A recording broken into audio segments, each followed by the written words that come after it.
அஸ்ஸலாமு அலைக்கும் வரஹ்மத்துல்லாஹி தஆலா வபரகாத்துஹு. அல்லாஹ் சுப்ஹானஹு வ தஆலா இந்த சூரத்துல் பக்ராவுடைய 221வது ஆயத்தில் இன்று சமூகம் எந்த சட்டத்தை பின்பற்றாமல் இருப்பதினால் சமூக சீர்கேடுகள், அனாச்சாரங்கள், அடுத்த சந்ததிகள் இஸ்லாமை விட்டும் வெளியில் இருக்கின்ற ஒரு நிலையை அடைந்திருக்கிற என்பதை அல்லாஹ் சுப்ஹானஹு வ தஆலா இந்த 220வது வசனத்தில் சொல்லி காட்டுகிறார். அல்லாஹ் சொல்கிறான், வலா தன்கிஹுல் முஷ்ரிகாத்தி ஹத்தா யுக்மின்ன, இணை வைக்கின்ற பெண்களை நீங்கள் திருமணம் முடிக்காதீர்கள். சிலைகளை வணங்குகின்ற, பூஜை செய்கின்ற அந்த பெண்களை நீங்கள் திருமணம் முடிக்காதீர்கள். ஹத்தா யுக்மின்ன, அவர்கள் ஈமான் கொள்ளும் வரை. ஈமான் கொண்டு விட்டார்கள் என்று சொன்னால், இஸ்லாமை தழுவிவிட்டார்கள் என்று சொன்னால், ஷரிய சட்டங்களை பின்பற்றுகிறார்கள் என்று சொன்னால் அவர்களை திருமணம் முடித்துக் கொள்ளலாம். அதுவரை உங்களுக்கு திருமணம் செய்வது தடை. அடுத்து அல்லாஹ் சொல்கிறான், வல அமத்து முக்மினத்துன் கைரும் மின் முஷ்ரிகத்தின், ஒரு அடிமையான ஈமான் கொண்ட பெண்மணி, அடிமையான ஈமான் கொண்ட பெண்மணி ஒரு முஷ்ரிக்கான இணை வைக்கின்ற பெண்ணை விட ஆகச் சிறந்தவளாக இருப்பாள். எந்த அளவிற்கு? வலவு ஆஜபத்துக்கும், அந்த முஷ்ரிக்கான பெண்மணி, அந்த இணை வைக்கின்ற பெண்மணி உங்களிடத்துல செல்வத்தாலும் அழகாலும் அவளுடைய பாரம்பரியத்தாலும் அவள் சிறந்தவளாக உங்களிடத்தில் கவரப்பட்டாலும் சரி, நீங்கள் அடிமையான அந்த முக்மீனான பெண்ணை திருமணம் செய்வது சிறந்தது. அல்லாஹ் எவ்வளவு அழகாக சொல்லி காட்டுகிறான். இன்னைக்கு நம்ம சமுதாயத்தில் எவ்வளவு பெரிய சீர்கேடுகள் சென்று கொண்டிருக்கிறது என்பதை அல்லாஹ் சுப்ஹானஹு வ தஆலா அன்றே சொல்கிறான். அடுத்து அல்லாஹ் சொல்கிறான், வலா துன்கிஹுல் முஷ்ரிகீன, இணை வைக்கின்ற ஆண்களை நீங்கள் உங்களுடைய பெண்களுக்கு திருமணம் செய்து கொடுக்காதீர்கள்.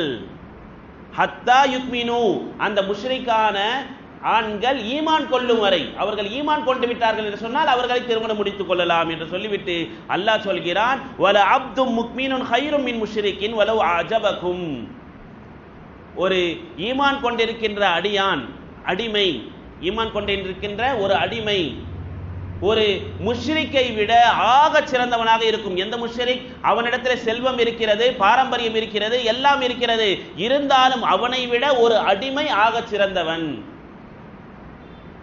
அல்லாஹ் சொல்லிவிட்டு அடுத்து சொல்கிறான், உலாயிக யதுஊன இலன் நார், அவர்கள் நரகத்தின் பக்கம் அழைக்கிறார்கள். ஒருவேளை நம்மளுடைய குடும்பத்தை சார்ந்த, நம்மளுடைய சமூகத்தை சார்ந்த ஒரு ஆணோ ஒரு முஸ்லிமான பெண்ணோ அந்த புறம் சென்று விட்டார், அவங்க எங்கே செல்வார்கள்? அவருடைய வாழ்க்கை இறுதியில் எங்கே போகும்? யதுஊன இலன் நார், நரகத்தின் பக்கம் அவர்கள் அழைக்கிறார்கள். வல்லாஹு யதுஊ, அல்லாஹ் அழைக்கிறான், இலல் ஜன்னதி, எதன் பக்கம் அழைக்கிறான்? சொர்க்கத்தின் பக்கம் அழைக்கிறான். வல் மக்ஃபிரதி, பாவ மன்னிப்பின் பக்கம் அழைக்கிறான். பிஇذنஹி, தன்னுடைய கிருபையை கொண்டு. அவர்கள் நரகத்தின் பால் அழைக்கிறார்கள், அல்லாஹ் சொர்க்கத்தின் பக்கம் அழைக்கிறான். சொல்லிவிட்டு அல்லாஹ் சொல்கிறான், வயுபய்யினு ஆயாத்திஹி லின்னாஸ், மக்களுக்கு அல்லாஹ் சுப்ஹானஹு வ தஆலா தன்னுடைய வசனங்களை விளக்கி தருகிறான். காரணம் எதற்கு தெரியுமா? லஅல்லஹும் யததக்கரூன், அவர்கள் படிப்பினை பெற மாட்டார்களா? இதையெல்லாம் சிந்திக்க மாட்டார்களா? ஒருவேளை ஒரு முஸ்லிமான ஆண் அந்த புறத்தில் சென்று விட்டால் அவனுடைய நிலை என்ன ஆகும் என்பதை அவன் சிந்திக்க மாட்டானா? அவனுடைய சந்ததிகள் என்ன ஆகும் என்று சிந்திக்க மாட்டானா என்ற இந்த ஒரு வசனம் நமக்கு மிகப்பெரிய படிப்பினை. இன்னைக்கு சமூகத்தில் எவ்வளவு பெரிய சீர்கேடுகள், கலப்பு மத திருமணங்கள் எவ்வளவெல்லாம் நடக்குது என்பதையெல்லாம் அல்லாஹ் சுப்ஹானஹு வ தஆலா அன்றே என்ன செஞ்சிருக்கிறான்? தடுத்திருக்கான். இந்த ஆயத் ஏன் இறக்கப்பட்டது அப்படின்னு நம்ம பார்த்தோம்னு சொன்னா, ஹதீஸ் ஷரீஃபுகளை ஒரு சஹாபி, அபூ தல்ஹா அவங்களுடைய பேர், அந்த அபூ தல்ஹா என்ற சஹாபி, அவங்க இடத்துல ஒரு அடிமை பெண் இருந்திருக்காங்க, அப்துல்லா இப்னு ரவாஹா, அவங்க பேரு அப்துல்லா இப்னு ரவாஹா ரலியல்லாஹு தஆலா. அவங்க இடத்துல ஒரு அடிமை பெண் இருந்திருக்காங்க. அந்த அடிமை பெண் ஒரு சமயம் ஏதோ தவறு செய்து விட்டார்கள். அந்த நேரத்தில் அவங்களுக்கு கோபம் வந்து கன்னத்தில் அடிச்சுட்டாங்க அந்த பெண்ணை. அடிமை பெண் தானே, அடிக்கலாமேன்னு சொல்லிட்டு என்ன செஞ்சுட்டாங்க? அடிச்சிட்டாங்க. அடிச்ச பிறகு ஒரு பதற்றம் என்பது ஏற்பட்டுச்சு. என்னடா ஒரு பெண்மணியை அடிச்சிட்டோமே அப்படி என்று பதற்றம் வந்தவர்கள் அந்த பெண்ணிடத்துல மன்னிப்பு கேட்கல, நேரா நபிகள் நாயகம் ஸல்லல்லாஹு அலைஹி வஸல்லம் இடத்துல போயிட்டாங்க. போயிட்டு, யா ரசூலல்லாஹ், என்னிடத்துல ஒரு அடிமை பெண் வேலை செஞ்சுக்கிட்டு இருக்கா, அவ ஒரு தவறு செஞ்சா, அவளை நான் அடிச்சிட்டேன், இப்பொழுது எனக்கு ஒரு மாதிரியான பதற்றம் இருக்கிறது அப்படின்னு சொன்ன உடனே நபிகள் நாயகம் ஸல்லல்லாஹு அலைஹி வஸல்லம் கேட்கிறார்கள், மாஹிய, அந்த பெண்மணி எப்படிப்பட்டவள்? அந்த பெண்மணி எப்படிப்பட்டவள் என்று சொன்ன உடனே அந்த சஹாபி அவர்கள் சொல்கிறாங்க, யா ரசூலல்லாஹ், அந்த பெண்மணி சரியாக நோன்பு நோக்கக்கூடியவள், அந்த பெண் துசல்லி தொழுகக்கூடியவள், அது மட்டுமல்ல எல்லா நேரத்திலும் தூய்மையாக இருக்கக்கூடியவள். அடுத்த நபி ஸல்லல்லாஹு அலைஹி வஸல்லம் சொல்றாங்க, அவள் லா இலாஹ இல்லல்லாஹ், அல்லாஹ்வை தவிர எந்த ஒரு கடவுளும் என்ற அந்த சாட்சியை, அந்த ஈமானை கொண்டிருக்கக்கூடியவள், நீங்கள் தான் ரசூல் என்றும் அவள் ஈமான் கொண்டிருக்கக்கூடியவள் என்ற இந்த 5 பன்மையும் சொன்ன உடனே நபிகள் நாயகம் ஸல்லல்லாஹு அலைஹி வஸல்லம் அந்த பெண்மணியை பார்த்து சொன்னாங்க, அந்த பெண்மணி எப்படிப்பட்டவள்னா ஹிய முக்மீனத்துன், அந்த பெண் ஒரு முக்மீன், ஈமான் கொண்ட ஒரு பெண், அந்த பெண்ணையா நீங்க அடிச்சிட்டீங்க அப்படின்னு நபிகள் நாயகம் ஸல்லல்லாஹு அலைஹி வஸல்லம் சொன்னாங்க. அப்பொழுது அப்துல்லா இப்னு ரவாஹா ரலியல்லாஹு தஆலா அன்ஹு மனம் வருந்தி சொன்னாங்க, யா ரசூலல்லாஹ், எந்த அல்லாஹ் உங்களை இந்த மார்க்கத்தை வழிநடத்துவதற்காக அனுப்பி வைத்தானோ அவன் மீது சத்தியமிட்டு சொல்கிறேன், இப்பொழுதே அந்த பெண்மணியை நான் உரிமை விட்டு விடுகிறேன், உரிமை விட்டது மட்டுமல்லாமல் அந்த பெண்ணையே நான் திருமணம் முடித்துக் கொள்கிறேன். இந்த நேரத்தில் தான் இந்த ஆயத் இறக்கப்பட்டது. நீங்கள் ஒரு அடிமை பெண்ணை திருமணம் முடிப்பது ஆக சிறந்து இருக்கின்ற முஷ்ரிக்கான பெண்ணை விட ஒரு அடிமை பெண்ணை திருமணம் சிறந்ததாக இருக்குன்னு அல்லாஹ் சுப்ஹானஹு வ தஆலா இந்த ஆயத்தை இறக்கினான். சங்கிமிக்க அல்லாஹின் அன்புக்குரியவர்களே, அல்லாஹ் சுப்ஹானஹு வ தஆலா உங்களிடத்திலே பார்ப்பது உங்களுடைய ஈமானைத்தான், உங்களுடைய செல்வத்தையோ உங்களிடத்திலே இருக்கின்ற எவ்வளவு சொத்து பத்துக்களை அல்லாஹ் என்ன செய்வது பார்ப்பது கிடையாது. நபிகள் நாயகம் ஸல்லல்லாஹு அலைஹி வஸல்லம் சொல்லி தருவாங்க, தொன்கஹல் மர்அத்து, ஒரு பெண்மணி என்பவள் திருமணம் முடித்து தரப்படுவாள் பி அர்பஇன், 4 பண்புகளுக்காக. இன்னைக்கு உலகத்தில் நடக்கிறது நபிகள் நாயகம் ஸல்லல்லாஹு அலைஹி சொல்லி கொடுக்குறாங்க. 4 விஷயங்களுக்காக ஒரு பெண்மணி திருமணம் முடித்து கொடுக்கப்படுவாள். எதற்காக தெரியுமா?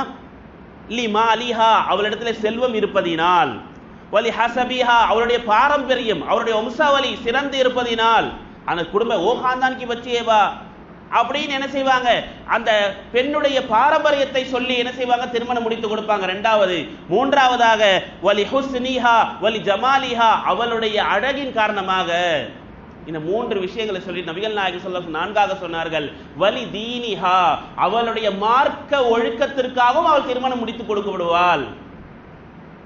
முதலாவது அவருடைய செல்வம், 2வது பாரம்பரியம், 3வதாக அந்த பெண்ணினுடைய அழகு, 4வது நபி ஸல்லல்லாஹு அலைஹி வஸல்லம் தீன் என்று சொன்னாங்க. சொல்லிவிட்டு சொன்னாங்க, ஃபல்ஃபர் பி ஸாத்தி தீன், இந்த 4 விஷயங்கள்ல ஆக சிறந்தது எது தெரியுமா? நீ தீனை கொண்டு வெற்றி பெற்றுக்கொள். நபிகள் நாயகம் ஸல்லல்லாஹு அலைஹி வஸல்லம் சொன்னாங்க. அந்த பெண்ணிடத்திலே தீன் இருக்கிறதா, மார்க்கம் இருக்கிறதா, ஷரியத்துடைய சட்டங்களை பின்பற்றக்கூடிய குடும்பமாக இருக்கிறதா என்று சொன்னால் அதை வைத்து நீ என்ன செய்து கொள், வெற்றி பெற்றுக்கொள். இன்னைக்கு நாம எதை பார்க்கிறோம்? பொண்ணு ஒழுங்கா படிச்சிருக்கா, சம்பாதிக்குமா, இன்னும் எவ்வளவு விஷயங்களை பார்க்கிறோம். அது பெண்ணாக இருக்கட்டும் ஆணாக இருக்கட்டும். ஆனா அந்த இடத்துல நம்ம பார்க்கிறது எது கிடையாது? தீன். அவர் தொழுவாரா, அந்த பெண்மணி தொழுகுமா, நம்ம வீட்டிற்கு வந்தால் அந்த பெண்மணி தொழுகுமா, தீனுடைய ஷரியத் இருக்கிறதா, இதை எதையும் பார்க்கறது கிடையாது. எப்படி இருந்தாலும் சரி என்ற கலாச்சாரத்துக்கு நம்ம வந்துகிட்டோம். அன்றே நபிகள் நாயகம் ஸல்லல்லாஹு அலைஹி வஸல்லம் இந்த விஷயங்களை என்ன செஞ்சாங்க, சொன்னாங்க. சங்கிமிக்க அல்லாஹின் அன்புக்குரியவர்களே, நபிகள் நாயகம் ஸல்லல்லாஹு அலைஹி வஸல்லம் ஒரு ஆண் ஒரு பெண்ணை மனம் முடிப்பதற்கு என்ன தகுதி இருக்க வேண்டும் என்பதை எல்லாம் நபிகள் நாயகம் ஸல்லல்லாஹு அலைஹி வஸல்லம் சொல்லி கொடுத்தாங்க. முதல் தகுதி தீன். எவ்வளவு பெரிய விஷயமாக இருக்கட்டும், இன்னைக்கு நான் உயிர் மேல உயிர் வச்சிருக்கேன், எனக்கு எல்லாமே அவங்க தான், எனக்கு எல்லாமே இவங்க தான் என்ற பேச்சுகள் வருகின்ற நேரத்தில் எப்படியாவது போகட்டும் விட்டுன்னு சொன்னா அவருடைய சந்ததிகள் வீணாகி போய்விடும். எனவே தான் நபிகள் நாயகம் ஸல்லல்லாஹு அலைஹி வஸல்லம் அந்த பெண்ணிடத்தில் தீன் இருக்கா பாருங்கன்னு சொன்னாங்க. எல்லா நேரங்களிலும் நபி ஸல்லல்லாஹு அலைஹி வஸல்லம் ஒரு சமயம் மக்காவிற்கு ஒரு சஹாபி அனுப்பி வச்சாங்க. நபிகள் நாயகம் ஸல்லல்லாஹு அலைஹி வஸல்லம், அபூ மர்சத் அவங்களுடைய பேரு. போனாங்க அந்த சஹாபி. எதற்காக? யாரேனும் அடிமைப்பட்டு மக்காவில் இருந்தாங்கன்னா, அவங்களுக்கு தீனின் மீது பற்று இருக்கு, ஆனா அவங்க என்ன செய்ய அடிமையா இருக்காங்க மக்காலன்னு சொன்னா அவங்களை எப்படியாவது பேசி நீங்க என்ன செய்யுங்க, மதீனாவுக்கு கூட்டு வந்துருங்க அப்படி என்ற ஒரு சஹாபியை நபிகள் நாயகம் ஸல்லல்லாஹு அலைஹி வஸல்லம் அனுப்பி வச்சாங்க. அந்த சஹாபி ஒரு திடகாத்திரமான மனிதர், ஒரு வாலிபமான மனிதர், யார் வந்தாலும் எதையும் சமாளிக்கக்கூடிய ஒரு மனிதர், அபூ மர்சத். அவங்க போனாங்க. அங்க பலவீனமா யாராவது ஒரு முக்மீன் இருந்தாங்கன்னா மக்காவில் அவங்களால வர முடியல மதீனாவுக்குன்னு சொன்னா அவங்களை அழைச்சிட்டு வந்துடலாம் அப்படின்னு இரவு நேரத்துல வராங்க. வந்த நேரம் இரவு நேரம். அவர்களுக்கு ஒரு காதலி இருந்திருக்காங்க. அவங்க பேர் அனாக். ஜாயிலியா காலம், அவர் இஸ்லாமை ஏற்பதற்கு முன்னால் அந்த பெண்ணோடு சில வார்த்தைகள், சில தொடர்புகள் அவங்களுக்கு இருந்திருக்கு. அந்த பெண் அந்த இரவு நேரத்துல அபூ மர்சத் அவங்கள பார்த்த உடனே சரியா கண்டுபிடிச்சிருச்சு. நீங்க அபூ மர்சத் தானே, எனக்கு மிகவும் பரிச்சயமானவங்க தானே, நீங்க எப்ப மதீனாவிலிருந்து இங்க வந்தீங்க அப்படி என்ற அந்த பெண் பேசி பேசி இறுதியாக அந்த பெண் சொன்ன வார்த்தை, என்ன நீ இப்பொழுதே திருமணம் முடிச்சுக்கணும், என்ன நீ திருமணம் முடிச்சுக்கிட்டு என்ன செய்ய மதீனாவுக்கு நீ அழைச்சிட்டு போயிருங்க அப்படின்னு அந்த பெண்மணி நிக்கிறாங்க. அப்பொழுது அந்த சஹாபி சொன்ன வார்த்தை, நான் உன்னை திருமணம் முடிக்க முடியாது, காரணம் நான் முஸ்லிமாக இருக்கிறேன், நீ முஷ்ரிக்காக இருக்கிறாய், நீ ஈமானை ஏற்றுக்கல, நீ ஷிர்க் வைக்கக்கூடிய இணை வைக்கக்கூடிய பெண்ணாக இருக்கிறாய், நான் உன்னை திருமணம் முடிக்க வேண்டும் என்று சொன்னால் நபிகள் நாயகம் ஸல்லல்லாஹு அலைஹி வஸல்லம் இடத்துல நான் அனுமதி கேட்கணும் அப்படின்னு சொல்லி அந்த சஹாபி அந்த மக்காவில இருந்து எங்க வந்துட்டாங்க, மதீனாவுக்கு வந்து நபிகள் நாயகம் ஸல்லல்லாஹு அலைஹி வஸல்லம் இடத்துல கேட்கிறாங்க, யா ரசூலல்லாஹ், எனக்கும் அந்த பெண்ணுக்கும் ஜாஹிலியா காலத்தில், அதாவது இஸ்லாமை நான் தழுவதற்கு முன்னால் நான் அந்த பெண்ணோடு சில வார்த்தைகள் காதல் கொண்டு வயப்பட்டிருந்தேன், நான் அந்த பெண்ணை திருமணம் முடிக்கலாமா அப்படின்னு நபி ஸல்லல்லாஹு அலைஹி வஸல்லம் கேட்டதற்கு முடியாது. காரணம் அந்த பெண் ஷிர்க்குடையவள், அவள் ஈமான் கொண்டவள் அல்ல, அவளை முடிப்பது சரி அல்ல, அவள் எதுவரை ஈமான் கொள்ளும் வரை நீங்கள் திருமணம் முடிக்க கூடாது. சங்கமிக்க அல்லாஹ்வின் அன்புக்குரியவர்களே, இன்னைக்கு சமூகத்தில் நடக்கின்ற நிகழ்வுகளை பார்க்கும் பொழுது கெசட்ல போய் பார்க்கலாம். கெசட் அப்படின்னா பேரை மாற்றக்கூடிய இடம், நம்ம சென்னையில கூட இருக்கும், பேர் மாற்றக்கூடிய இடம். அந்த இடத்துல நீங்க போய் பார்த்தீங்கன்னு சொன்னா எத்தனை நபர்கள் தங்களுடைய முஸ்லிமான பெயர்களை என்னன்னு மாத்திக்கிறாங்க, மாற்று மதத்தவர்களுடைய பேரை காஃபிர்களுடைய பேராக மாத்திருக்காங்க. எதற்காக? தன்னுடைய தீனையை திருமணத்திற்காக வேண்டி விட்டுறது. இப்படி திருமண வாழ்க்கைக்காக வேண்டி மாற்றவர்களை திருமணம் முடிக்கக்கூடிய அளவு இன்னைக்கு இருக்கு. ஃபர்ஸ்ட்லாம் இருந்துச்சு, எப்போ ஒன்று ஏதாவது ஒன்று மாறும். ஆனால் இன்னைக்கு வாரந்தோறும் என்ன செய்யறாங்களா, அந்த லிஸ்ட்டை எடுத்து போட்டா கிட்டத்தட்ட பல நபர்களுடைய பெயர்கள் என்ன செஞ்சுட்டு மாறப்படுகிறது. இன்னைக்கு பல இன்விடேஷன் வருது. எப்படி வருது? இந்த பக்கம் பார்த்தா பெண்ணுடைய பேர் முஸ்லிமாக இருக்கும், இந்த பக்கம் ஆணுடைய பேர் பார்த்தா காஃபிருடைய பேரா இருக்கும், மாற்று மதத்தினுடைய பேர் இருக்கு, பகிரங்கமாக செய்யப்படுகிறது. அன்றே அல்லாஹ் சுப்ஹானஹு வ தஆலா சொன்னா, முஷ்ரிக்கீன்களை நீங்க என்ன செய்யாதீங்க, திருமணம் முடிக்காதீங்க. அப்படி திருமணம் முடித்தால் என்ன ஆகும்? நம்மளுடைய சந்ததிகள் எப்படி ஷிர்க்குல தான் போகும். காரணம், அந்த பெண் இப்பொழுது சொல்லிக்கொள்ளலாம், நான் இஸ்லாமை தழுவிக் கொள்கிறேன் என்று சொல்லலாம், ஆனா அதற்கு பிறகு திருமணத்திற்கு பிறகு அவங்க தழுவல அப்படியே இருந்தாங்கன்னு சொன்னா அந்த குழந்தைகள் ஷிர்க்குல வளருமா அல்லது ஈமான்ல வளருமா? ஒரு தாய் எப்படி இருக்கிறாளோ அதே போலதான் குழந்தைகள் போகும். அந்த சூழ்நிலைகள் அப்படிதான் அமையும். இததான் நபிகள் நாயகம் ஸல்லல்லாஹு அலைஹி வஸல்லம் அன்றே வேரோடு அறுக்கணும்னு நினைச்சாங்க. ஒரு ஷிர்க் வைக்கக்கூடிய பெண், அவளை விட ஒரு அடிமையாக இருக்கக்கூடிய ஈமான் இருக்கக்கூடிய அந்த ஆணையோ பெண்ணையோ திருமணம் முடிப்பது ஆக சிறந்தது நபிகள் நாயகம் ஸல்லல்லாஹு அலைஹி வஸல்லம் சொல்றாங்க. இதுல மிக முக்கியமாக இந்த இடத்துல அல்லாஹ் சுப்ஹானஹு வ தஆலா ஆண்களுக்கு சொல்லும் பொழுது இப்படி சொல்வான், லா தன்கிஹு, நீங்கள் திருமணம் முடிக்காதீர்கள்னு சொன்னான். நீங்கள் திருமணம் முடிக்காதீர்கள். அதே பெண்களுக்கு அல்லாஹ் சுப்ஹானஹு வ தஆலா சொல்லும் பொழுது வலா துன்கிஹு, உங்களுடைய பெண் பிள்ளைகளை நீங்கள் திருமணம் முடித்து வைக்காதீர்கள். ஒரு ஆண் தன்னிச்சையாக திருமணம் செய்ய முடியும், ஒரு ஆண் தானாக நின்று என்ன செய்ய முடியும், திருமணம் செய்ய முடியும். ஆனால் ஒரு பெண்ணால் எப்பொழுதுமே என்ன செய்ய முடியாது, தானாக நின்று வலி இல்லாமல், தனக்கு ஒரு பொறுப்பாளி இல்லாமல், தந்தை இல்லாமல் திருமணம் முடிக்க முடியாது என்பதை குர்ஆன் ஆயத்து சொல்லி காட்டுகிறது. எனவே தான் நபிகள் நாயகம் ஸல்லல்லாஹு அலைஹி வஸல்லம் இப்படி சொன்னாங்க, ஐயம்ரத்தின் நகஹத் பிகைரி இத்னி வலிஹா, எந்த ஒரு பெண்ணாக இருக்கட்டும் தன்னுடைய வலி, தன்னுடைய பொறுப்பாளி, தன்னுடைய தந்தையினுடைய அனுமதி இல்லாமல் ஒரு திருமணம் நடைபெறுகிறது என்று சொன்னால் ஃபநிகாஹுஹா பாத்திலுன், அந்த பெண்ணுடைய நிகா என்பது அப்படியே வீணானது, அது ரத்து செய்யப்பட வேண்டியது, அது ஏற்றுக்கொள்ளப்படாது. நபிகள் நாயகம் ஸல்லல்லாஹு அலைஹி சொல்லிவிட்டு 3 தடவை சொன்னார்களா, ஃபநிகாஹுஹா பாத்திலுன் ஃபநிகாஹுஹா பாத்திலுன் ஃபநிகாஹுஹா பாத்திலுன். 3 தடவை நபிகள் நாயகம் சொல்றாங்க, அந்த திருமணம், அந்த பெண்ணுடைய திருமணம் ஒருபோதும் என்ன செய்யாது, ஏற்றுக்கொள்ளப்படாது. சங்கமிக்க அல்லாஹ்வின் அன்புக்குரியவர்களே, நம்மளுடைய பிள்ளைகள், நம்மளுடைய சொந்தக்காரர்கள் எப்படி மாற்று மதத்தவர்களோடு பழகுறாங்கன்னு பார்க்கணும். அவங்களுடைய கான்டாக்ட்ஸ் எப்படி இருக்கு, அவங்களுடைய சேர்க்கை எப்படி இருக்கு, இதையெல்லாம் நாம் கவனிக்கணும். இல்லை என்று சொன்னால் அவர்களுடைய வாழ்க்கை மாறி போய் திசை மாறி போயிட்ட பிறகு நாம் ஒண்ணுமே செய்ய முடியாது. நம்முடைய அடுத்த தலைமுறை எப்படி வளரணும், எப்படி இருக்கணும் என்பதை நம்ம ஷரியத்துக்கு உட்பட்டு கொண்டு வரணும். அவங்க எந்த காலேஜ்ல படிச்சாலும் சரி, எந்த ஸ்கூல்ல படிச்சாலும் சரி, அவர்களுடைய சிந்தனைகள் எப்படி இருக்கிறது, அவர்கள் யாரோடு சேர்க்கிறார்கள், இதையெல்லாம் பார்க்கல அப்படின்னு சொன்னா இன்னைக்கு உலகம் போற போக்கு வேற மாதிரியா இருக்கு. ஒரு பெண் பேட்டி கொடுக்கிறா, முஸ்லிம் பெண், எனக்கு டீனேஜ்ல நான் வயசு வந்த அந்த சமயத்துல என்னிடத்துல ஒரு வந்து என்ன செஞ்சான், நான் உன்னை காதலிக்கிறேன் அப்படின்னு சொன்னான், நான் உன் மேல ரொம்ப கிரஷா இருக்கிறேன் அப்படின்னு சொன்னான். நான் அந்த பையனிடத்துல எனக்கு அதெல்லாம் பிடிக்காதுப்பா, நான் ஒரு முஸ்லிமான பொண்ணு, என்ன அப்படிலாம் நீ செய்யாதுன்னு அந்த மாற்றுவத அந்த பையனை என்ன செய்ய வெறுத்திருக்கா, காஃபிரான பையனை. அந்த பையன் சொல்லியிருக்கான், நான் என்ன செய்தால் நீ என்னை திருமணம் முடிச்சுப்ப, எனக்கு நீ ஓகே சொல்லுவ. பேட்டி அந்த பெண் சொல்றா, எங்களுடைய முஸ்லிமா இருந்தா அதுக்குன்னு சில கோட்பாடுகள் இருக்கு, அதுக்குன்னு சில சட்டத்திட்டங்கள் இருக்கு, அந்த சட்டத்திட்டம் எனக்கும் தெரியும் அப்படின்னு சொல்லிட்டு அவன் ஹாஸ்பிட்டலுக்கு போனான். என்ன பண்ணிட்டு வந்திருப்பான், ஹத்னா பண்ணிட்டு வந்திருப்பான். ஹத்னா பண்றது என்பது இஸ்லாமிய ஷரியத்தா, அது ஈமானா? ஈமான் தான் மிக முக்கியமானது. அதை செஞ்சுட்டு வந்தவொடனே இந்த பெண்ணுக்கே ஒரே ஆச்சரியமாயிருச்சான், எப்படிதான் இவனை நான் கழட்டி விடுறது, வேணான்னு சொன்னா கூட ஏத்துக்காம நான் முஸ்லீம் ஆயிடுறேன், எதை ஹத்னா செய்தால் மட்டும் போதும் என்ற தகுதி இருக்குன்னு பாக்குறாங்க. இல்ல, ஈமான் தான் மிக முக்கியமானது, அங்க ஷரியத் தான் மிக முக்கியமானது. அங்க ஈமானை இழந்துறதுனால அந்த பெண்ணுடைய நிலை எவ்வளவு மோசமானதா போகுது. நான் பார்த்திருக்க கண்கூடாக எங்களுடைய பகுதியில ஒரு 16-17 வயசு இருக்கிற பொண்ணு ஒரு குழந்தைய வச்சுக்கிட்டு இருக்கு.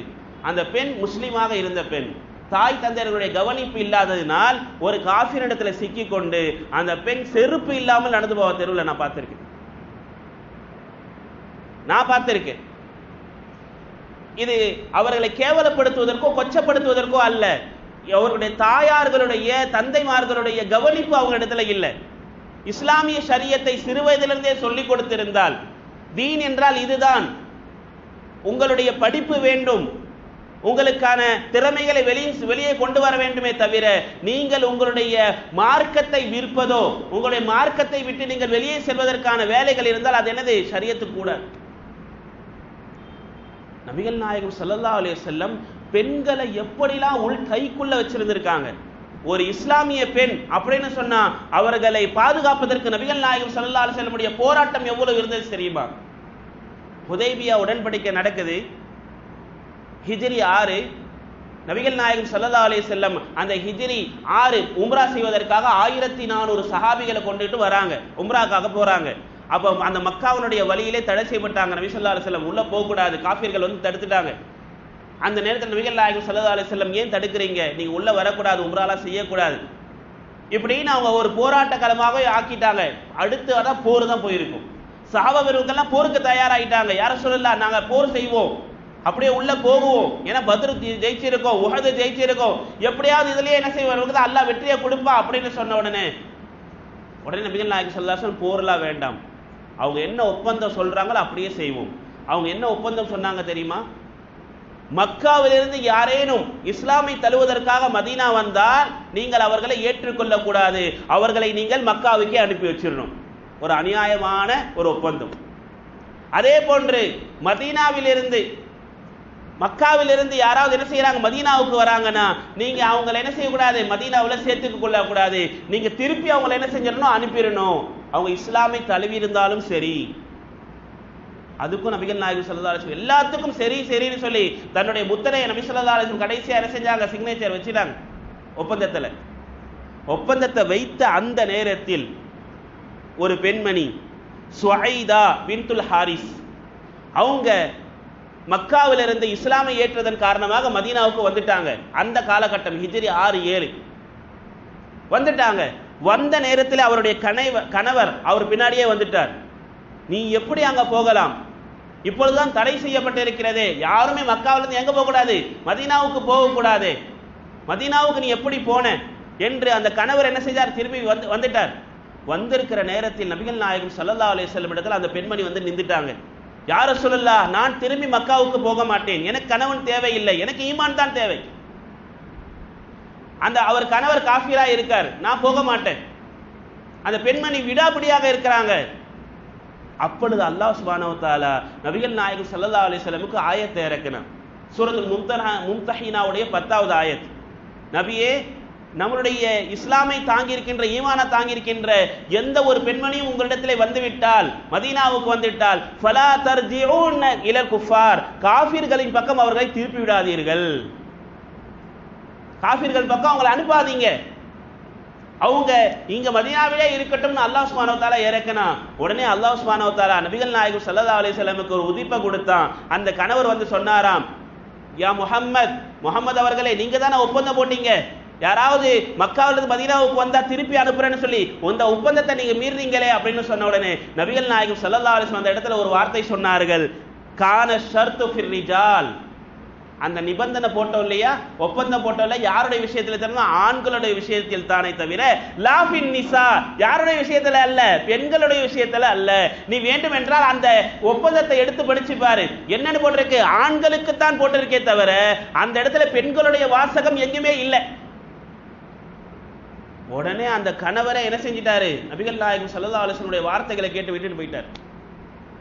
பெண்களை பாதுகாக்க வேண்டும். அவர்கள் இஸ்லாமை தழுவி விட்டார்கள் என்று சொன்னால் அந்த பெண்களை என்ன செய்யணும், பாதுகாப்பு. நபிகள் நாயகம் ஸல்லல்லாஹு அலைஹி வஸல்லம் செஞ்சிருக்காங்க, போராடி இருக்காங்க.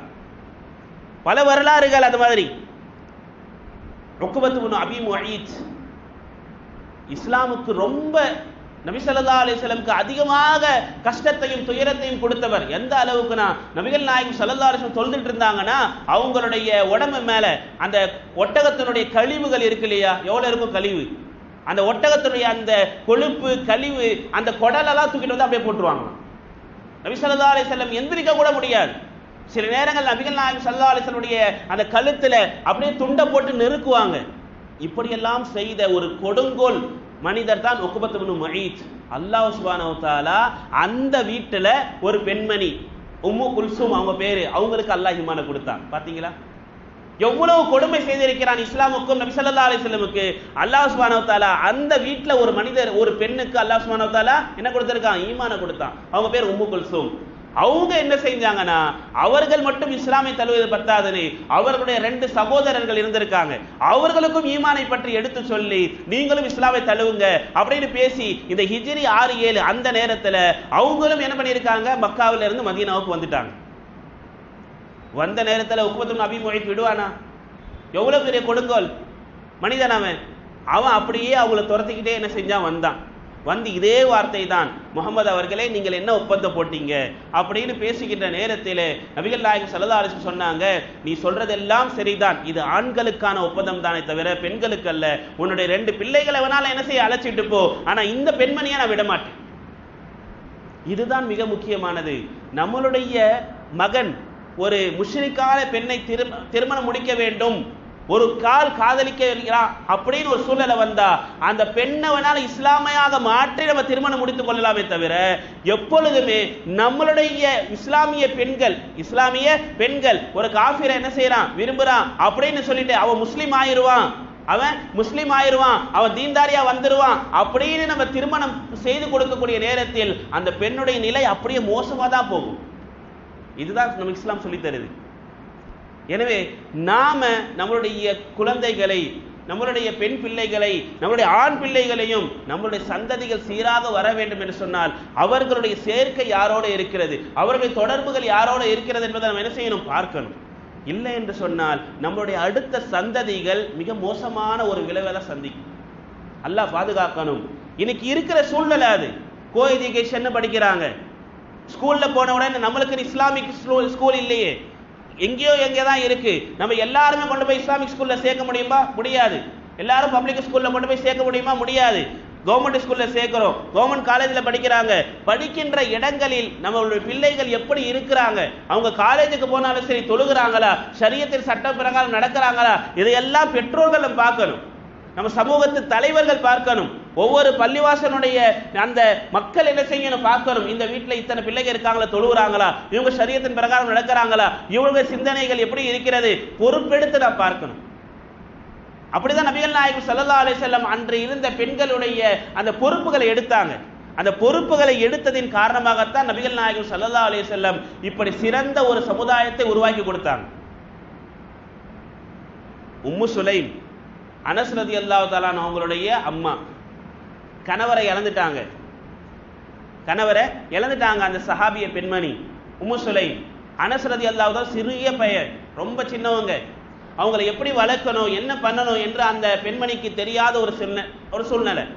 அந்த நேரத்தில் அபூ தல்ஹா என்ற ஒரு சஹாபி அந்த பெண்மணிடத்தில் வந்து சொல்றாங்க, உங்களை நான் திருமணம் முடித்துக் கொள்கிறேன், உங்களுக்கு நான் என்ன தரணும் மஹராக? மஹர் மிக முக்கியம். இன்னைக்கு என்னென்னதெல்லாம் பேசுறோம், இதை வாங்கி கொடுக்குறீங்களா, அதை வாங்கி கொடுக்குறீங்களா, பீரோ, கட்லு, ஏசி, அது எதெல்லாம் பேசுறோம். மிக முக்கியமான விஷயம் என்ன ஒரு திருமணத்திற்கு? ஈஜாபு கபூல், அதுக்கப்புறம் மஹர். அந்த மஹரை பேசணும். அந்த பெண்மணி கேட்குறாங்க, மஹருக்கு முன்னால நான் ஒன்று கேட்குறேன், நீங்க முஸ்லீமா? நான் ஒரு முஸ்லிமான பெண்மணி, நீங்க முஸ்லீமா? இல்ல நான் காஃபிரா இருக்கேன், ஈமான் இன்னும் கொள்ளல, ஷஹாதத் இன்னும் சொல்லல. நீங்கள் முதல்ல கலிமாவை சொல்லுங்க, நீங்க முதல்ல முஸ்லீம் ஆகுங்க. நீங்க முஸ்லீம் ஆனீங்கன்னா அதுவே நான் மஹராக எடுத்துக்கொள்கிறேன், எனக்கு வேற மஹரே தேவையில்லை. அந்த பெண்மணி சொன்ன வார்த்தை அது. உம்மு சுலைம் ரலியல்லாஹு தஆலா அன்ஹா, அனஸ் ரலியல்லாஹு தஆலாவுடைய தாயார், அவங்க சொல்றாங்க, எனக்கு மஹரே வேண்டாம், நீங்க முஸ்லீம் ஆகுங்க, நீங்க ஈமான் ஆகுங்க, நான் உனக்கு திருமணம் முடிச்சுக்கிறேன். சஹாபா பெருமக்கள் சொல்லுவாங்க, அனஸ் ரலியல்லாஹு தஆலா அவங்களுடைய வீட்டுக்கு தான் நபிகள் நாயகம் ஸல்லல்லாஹு அலைஹி வஸல்லம் தங்களுடைய மனைவிமார்களோட வீட்டுக்கு போவாங்க. அதுக்கு அடுத்து ஒரு வீட்டுக்கு நபி ஸல்லல்லாஹு அலைஹி வஸல்லம் போறாங்க அப்படின்னு சொன்னா யாருடைய வீட்டுக்கு போவாங்க? உம்மு சுலைம் ரலியல்லாஹு தஆலா அன்ஹா அவங்களுடைய வீட்டுக்கு தான் போவாங்களாம். காரணம், அவர்களை பாதுகாக்க வேண்டும். அந்த அளவுக்கு தீனின் மீது பற்று அந்த உம்மு சுலைம் ரலியல்லாஹு தஆலா அன்ஹா அவங்களுக்கு இருந்துச்சு. சங்கமிக்க அல்லாஹ்வின் அன்புக்குரியவர்களே, நம்மளுடைய குடும்பத்தார்கள், நம்மளுடைய பெண் பிள்ளைகள் இன்னைக்கு இருக்கின்ற இந்த நவநாகரிகமான கலாச்சாரங்கள் இருக்கின்ற இந்த இடத்துல நம்ம பார்க்கணும், நம்மளுடைய குழந்தைகளுக்கு திருமண நேரங்களில் நமக்கு அடுத்த சந்ததி எப்படி இருக்கும், மார்க்கத்தோடு இருக்குமா?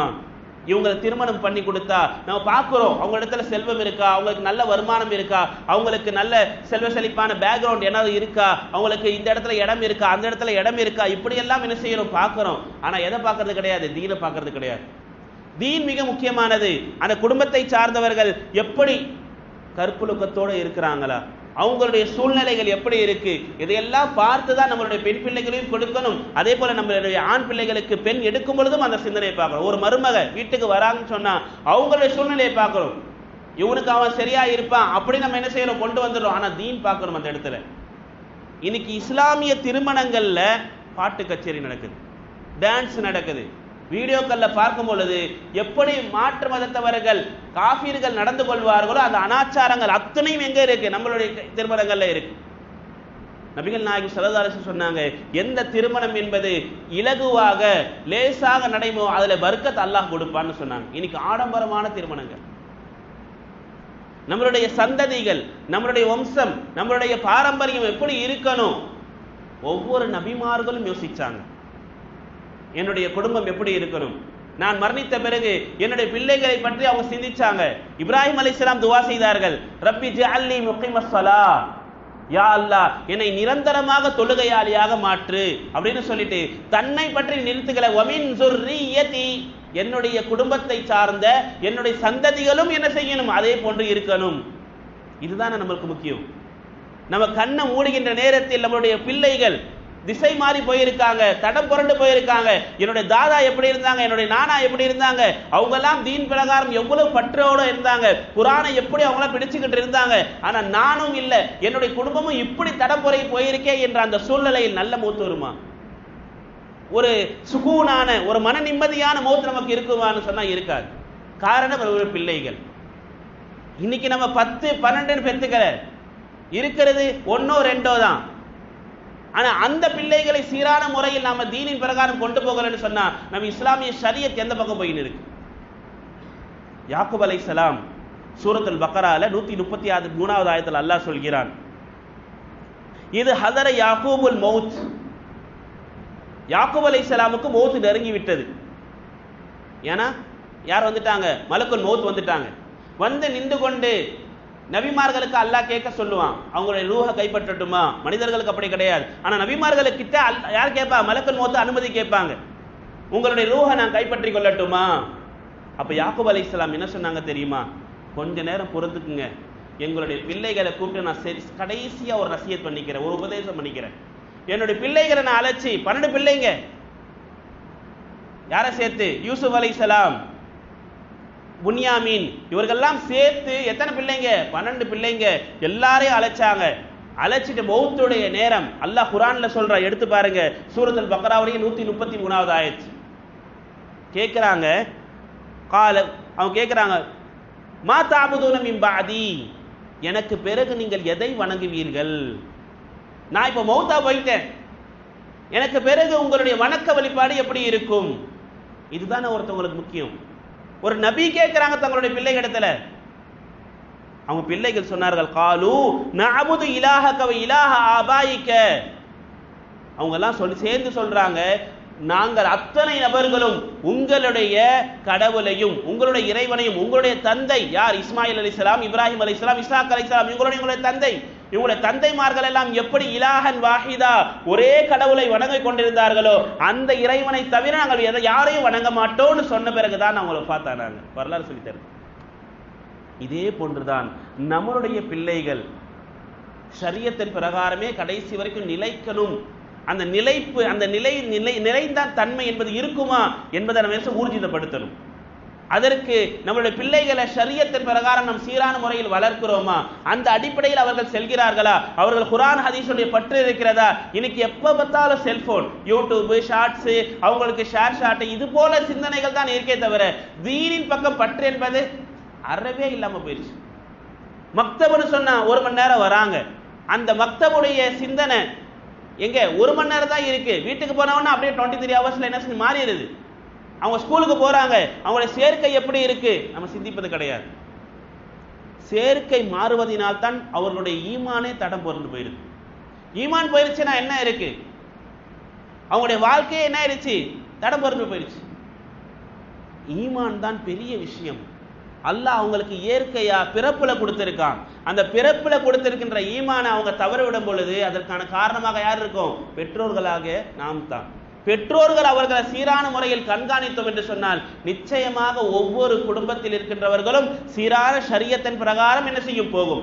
ஷரியத்தின் பிரகாரம் ஒரு குடும்பம் போகுது, பாரம்பரியம் போகுதுனா தான் அல்ஹம்துலில்லாஹ் அவங்க நல்ல ஒரு குடும்பமாக, ஒரு பாரம்பரியமாக, ஒரு வம்சவழியாக என்ன செய்வாங்க? உருவாவாங்க. இதை தான் அல்லாஹ் சுப்ஹானஹு வ தஆலா சொல்றான், நீங்கள் முஷ்ரிக்கான பெண்களை ஒருபோதும் என்ன செய்யாதீர்கள்? திருமணம் முடிக்காதீர்கள், அவர்கள் ஈமான் கொள்ளும் வரை. ஒருவேளை ஒரு அடிமையை திருமணம், ஈமான் கொண்டிருக்கின்ற அடிமையை திருமணம் செய்ய வேண்டும் என்று சொன்னாலும் செய்வது சிறப்பு. எதைவிட முஷ்ரிக்கான தங்களுடைய பணபலத்தாலும் தங்களுடைய அழகாலும் தங்களுடைய பாரம்பரியத்தாலும் உங்களை கவர்ந்து இழுத்தாலும் சரி, நீங்கள் என்ன செய்யுங்கள்? அடிமையை திருமணம் செய்து கொள்ளுங்களே தவிர முஷ்ரிக்கானங்களை என்ன செய்யாதீங்க? திருமணம் முடிக்காதீங்க. இன்னைக்கு நடக்குது. கசட்ல போய் பார்த்தா அவ்வளவு திருமணங்கள். இன்னைக்கு இன்விடேஷன், வாரத்துக்கு 4 இன்விடேஷன்ல பார்த்தா, யூடியூப்ல, அந்த ஃபேஸ்புக்ல பார்க்கும் பொழுது இந்த பெண் அந்த பெண், இதை பெருசா ரொம்ப பிரபல்யப்படுத்துறாங்க, பகிரங்கமாக சொல்லப்படுகிறது. அந்த கூச்சம் இல்லை. நான் ஒரு காஃபிரான பெண்ணை திருமணம் முடிக்கிறேனே, நான் ஒரு காஃபிரான ஆணை திருமணம் முடிக்கிறேன், அந்த இல்ல. நீ உன்னுடைய வழிக்கு போ, நான் என்னுடைய வழிக்கு போற. குழந்தை எந்த வழியில போகும்? லக்கும் தீனக்கும் வலியத்தீன், அந்த ஒரு வாசகம் வந்துருச்சு. உங்களுடைய வழி, உங்களுடைய தீன் உங்களுக்கு, உங்களுடைய மார்க்கம் உனக்கு. நீ கோயிலுக்கு போறியா? போ. நான் எங்க போனோம்? மசூதிக்கு போறேன்னா நான் போ. ஆனா குழந்தை எந்த பக்கம் போகும்? குழந்தையுடைய சூழ்நிலை எப்படி இருக்கும்? அல்லாஹ் பாதுகாக்கணும்.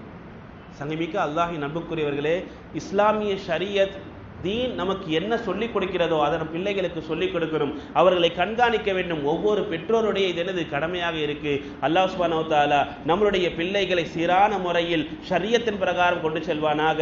இந்த அனாச்சாரமான விஷயங்களை விட்டும், இது போன்ற கலப்பு மத திருமணங்களை விட்டும் அல்லாஹ் சுப்ஹானஹு வ தஆலா நம் இஸ்லாமிய ஆண் பெண் அத்தனை நபர்களும் என்ன செய்வான்? பாதுகாப்பானாக.